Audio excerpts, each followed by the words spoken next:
Education university द्वारा इस subject को बीएड में पढ़ना है। तो चलिए देखते हैं। जैसे कि आप लोग देख रहे हैं, course code C5, course title understanding discipline and subject. ये इंटरनल मार्क्स हमारे 10 नंबर के और एक्सटर्नल 40 के, यानी टोटल 50 मार्क्स के आएंगे फर्स्ट ईयर में। इस विषय पत्र में प्रशिक्षु को अपने माध्यमिक विद्यालय स्तर पाठ्यचर्या, पाठ्यक्रम, पाठ्यपुस्तकों अवगत होता है। मतलब बीएड में हमें क्या पढ़ना है, क्या नहीं, कौन सा पाठ्यचर्या होगा, पाठ्यक्रम, इससे हमें मालूम चलता है। जैसे कि इसे यूनिट 1 में है NCERT नई दिल्ली द्वारा विकसित पाठ्यचर्या पाठ्यक्रम का अध्ययन। NCERT द्वारा जो भी पाठ्यचर्या और पाठ्यक्रम हम लोग को उपलब्ध कराया जाता है उसको हम लोग अध्ययन करते हैं। फिर है SCERT बिहार राज्य द्वारा विकसित पाठ्यचर्या पाठ्यक्रम का अध्ययन।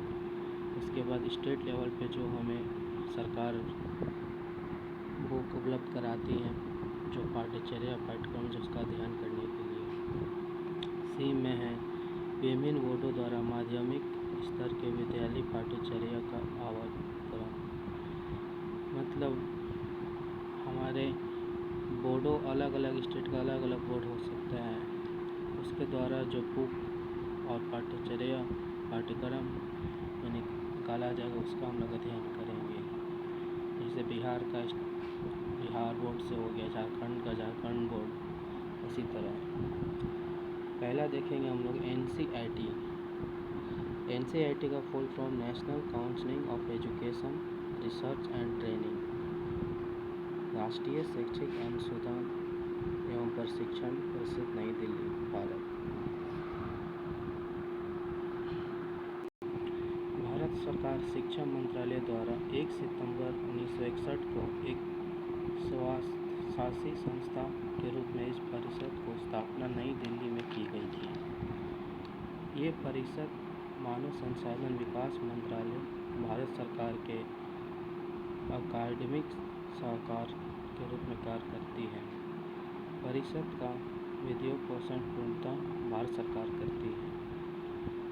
परिषद का उद्देश्य। पहला, इस परिषद का स्थापना मुख्य उद्देश्य शिक्षा, विशेषकर विद्यालयी शिक्षा का क्षेत्र में नीतियों एवं मुख्य कार्यक्रमों, क्रियावचन के मानव संसाधन विकास में मंत्रालय को सहायता परामर्श करना था। दूसरा, शिक्षा और शिक्षा के क्षेत्र में नीति और कार्यक्रमों प्रतिबंध तथा कार्यान्वयन के लिए मंत्रालय स्थापित करना और राष्ट्र का निर्माण करना था। अब देखेंगे परिषद का संगठन। सामान्य निकाय जनरल बॉडी, इसमें अध्यक्ष होते हैं प्रेसिडेंट, केंद्रीय मानव संसाधन विकास मंत्री द्वारा। और फिर मेंबर में पहला सभी राज्य और केंद्र शासित क्षेत्रों के शिक्षा मंत्री। दूसरा मानव संसाधन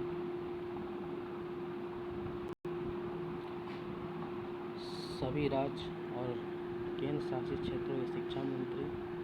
दूसरा मानव संसाधन विकास मंत्रालय, शिक्षा विभाग के सचिव, भारत सरकार द्वारा। तीसरा विश्वविद्यालय के 4 कुलपति, प्रत्येक क्षेत्र में से एक। केंद्रीय स्वास्थ्य शिक्षा ब्यूरो के निर्देशक, केंद्रीय माध्यमिक शिक्षा बोर्ड के अध्यक्ष, प्रशिक्षण एवं रोजगार महानिदेशालय, श्रृंखलाक्रम के निर्देशक, शिक्षा प्रभाग और योजना आयोग के प्रतिनिधि, भारत सरकार द्वारा नियमित से 4 सदस्य दल। ये मेंबर और आज का इंट्रोडक्शन C5 में क्या क्या पढ़ना है आगे की क्लास हम नेक्स्ट क्लास में